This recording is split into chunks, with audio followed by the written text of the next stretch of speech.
नमस्कार दोस्तों, स्वागत है आपका अपने YouTube channel tricky engineers academy में। हमारा जो आज का टॉपिक है वो है calculation of material in brick work.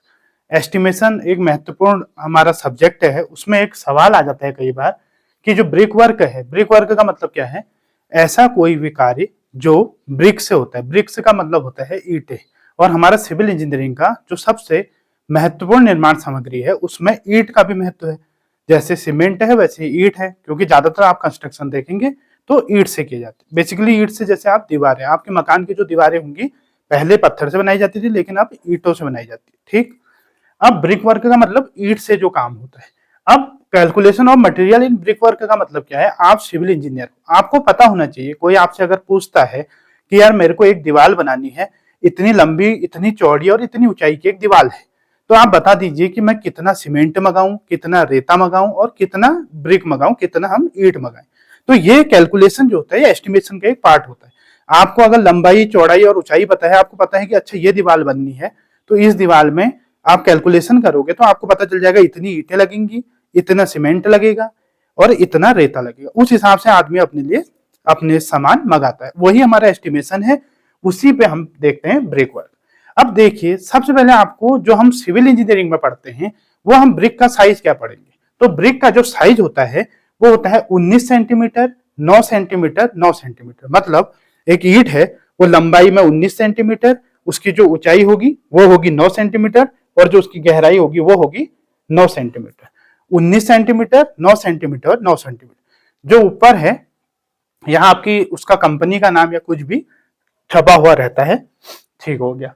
अब हम देखेंगे कि हमें कितने की बात कर रहे हैं। तो हम जब कैलकुलेशन को इजी करने के लिए हम देखते हैं कि 1 मीटर क्यूब में कितना आएगा। अगर हमें 1 मीटर क्यूब में निकालना आ गया तो चाहे हमारा कितना भी मीटर क्यूब होगा, हम उससे गुणा करके उस हिसाब से अपना कैलकुलेशन कर लेंगे।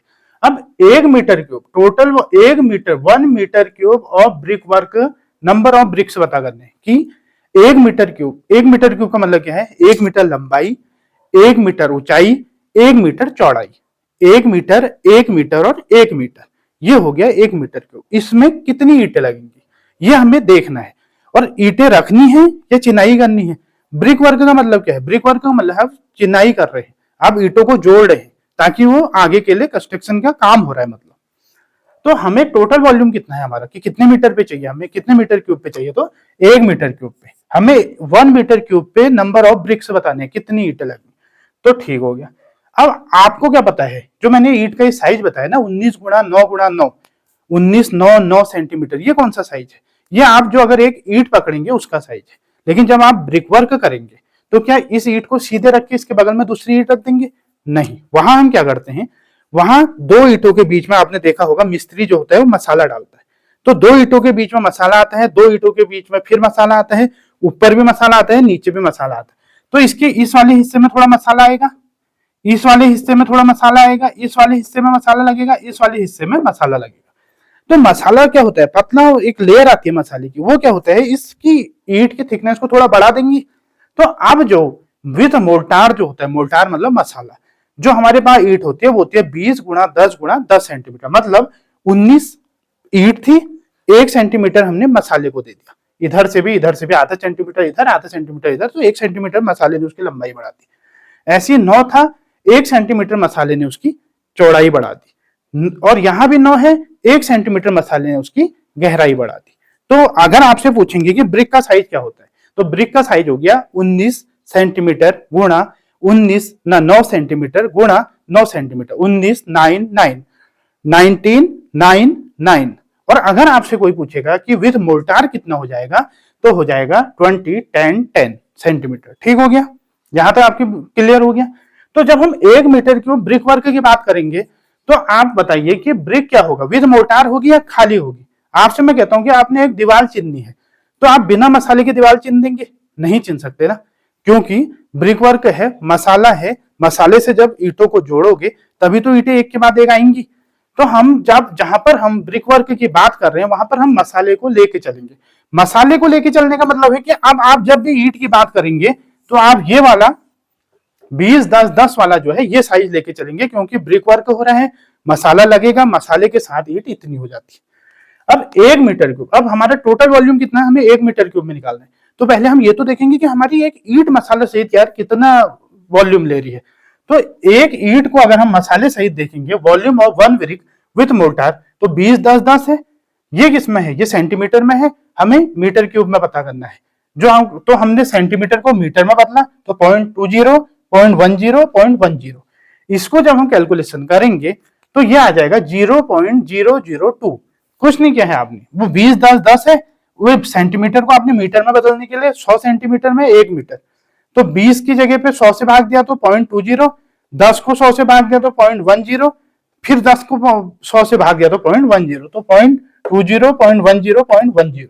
ठीक हो गया। इसकी जो वैल्यू है आप कैलकुलेटर में अगर गुणा करेंगे तो ये आ जाएगी 0.002 मीटर क्यूब, क्योंकि सेंटीमीटर को आपने मीटर में चेंज कर दिया। ठीक हो गया। और एक क्या है? 1 मीटर क्यूब में हमें पता करना है। हमें पता है कि हमारी एक brick with mortar 0.002 metre cube है। हमें 1 मीटर क्यूब में पता करना है कितनी ईंटें लगेंगी। तो जब हम इसको कैलकुलेशन करेंगे कि 1 मीटर क्यूब बट्टे एक ब्रिक का सही, तब हमें मिल जाएगा कि इतने में कितनी ब्रिक आ जाएंगी यार मसाले सही। तो इसका जो कैलकुलेशन करेंगे तो 500 ब्रिक आते हैं। ठीक। अब ये एक सवाल मोस्टली हर पेपर में पूछा जाता है, क्योंकि ये बीएमसी का एक महत्वपूर्ण सवाल है कि 1 मीटर क्यूब ब्रिक वर्क में कितनी ईंटें लगेंगी। तो आपको क्लियर होना चाहिए कि ब्रिक वर्क की बात कर रहे हैं। ब्रिक वर्क तो मोटार के साथ होता है। मोटार के साथ जब हमने कैलकुलेशन की थी 1 मीटर क्यूब में, तो उसका जो कैलकुलेट करके आया था वो आया था 500 ब्रिक। तो 500 ब्रिक। अब हो सकता है आपसे 1 मीटर क्यूब ना पूछे, आपसे पूछ ले कि 10 मीटर क्यूब में कितनी ईंटें लगेंगी। तो जब एक में 500 लग रही हैं तो 10 में कितनी लग जाएंगी आपकी? 10 में आपकी 5000 लग जाएंगी। ठीक हो गया। 1 मीटर क्यूब में आपको पता चल गया कि 500 ब्रिक लगती है। 10 पूछे, 100 पूछे, 2 पूछे, आधा पूछे, जो भी आपको पूछेगा आप मैथ से कर लेंगे। उसके अलावा एक ये तो आपका नॉर्मल जो सवाल है, 90% जो आपका सवाल पूछा जाता है वो यही पूछा जाता है। लेकिन कभी आपको अगर घुमाने के लिए पूछ दे, आपसे किसने कहा यार कि मेरे पे 1 मीटर क्यूब जगह है और मुझे ईंटों का चट्टा लगाना है। ईंटों का चट्टा लगाना मतलब उन ईंटों को आपने यहाँ पे स्टोर करके रख दिया, बाद में आपका कहीं कुछ काम चल रहा है, कोई किचन बन रहा है, कोई मकान बन रहा है, आपने यहाँ से ईंटें उठानी है, तो क्या आप मसाले से जोड़ दोगे? नहीं जोड़ेंगे।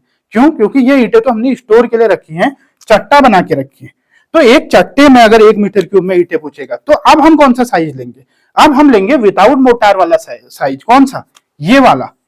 इस साइज को अगर हम लेंगे और मेथड यही रहेगा, तो 1 मीटर क्यूब में अगर हम विदाउट मोटार देखें तो ईंट की जो वॉल्यूम होगा एक का, तो ये हो जाता है 0.00153 मीटर क्यूब। ठीक हो गया। अब हमें 1 मीटर क्यूब में पता करना है, तो हम 1 से जब इसको डिवाइड करेंगे तो हमारी आती है 650। अब 650 क्या है? 1 मीटर क्यूब आपकी जगह है, उसमें आपने खाली ईंटें एक चट्टा बना के रखनी है, तो 650 ईंटें आ जाएंगी। लेकिन क्या ये ब्रिक वर्क है? नहीं। ब्रिक वर्क क्यों नहीं है? क्योंकि ये आपने स्टोर करने के लिए रखा है। ब्रिक वर्क कहाँ है? जहां ब्रिक को हमने वर्क करके जोड़ दिया है, मतलब ब्रिक से कोई काम कर दिया। और ब्रिक का काम तभी होता है जब चिनाई होती है। तो 90% क्या 100% जब आपसे सवाल पूछा जाता है तो वो आपसे ये वैल्यू जानना चाहता है कि 1 मीटर क्यूब में कितनी ईंटें आती हैं, तो 500। अगर एक घुमा फिरा के आपसे क्वेश्चन पूछा जाए कि एक चट्टा बनाने के लिए हमने अगर रखना है तो कितनी ईंटें आएंगे, तो आएंगी 650। आई होप आपके जो डाउट है वो क्लियर हो गए होंगे, ईंट का बारे में आपको पता चल गया हो। इससे आगे की वीडियो में हम देखेंगे कि 1 मीटर क्यूब आपने जब ब्रिक वर्क करना है तो आपकी ईंटें 500 लग गई हैं। अब आपका इसमें सीमेंट कितना लगा होगा, मोटार और रेत कितना लगा होगा, क्योंकि अभी तक हम मोटार की बात कर रहे हैं। मोटार क्या होता है? सीमेंट और रेत, इनका मिक्सचर जो होता है वो होता है मोटार। तो हम देखेंगे कि कितना सीमेंट लगेगा, कितना रेता लगेगा, और ईंट हमें पता चल गई। इस प्रकार आप एक कैलकुलेशन करना सीख जाएंगे। अगर आपने हमारे चैनल को सब्सक्राइब नहीं किया है तो प्लीज हमारे चैनल को सब्सक्राइब कीजिए, लाइक कीजिए और दोस्तों में शेयर कीजिए। अब हम अगले टॉपिक के साथ आपसे मिलेंगे अगली वीडियो में। तब तक के लिए धन्यवाद, नमस्कार।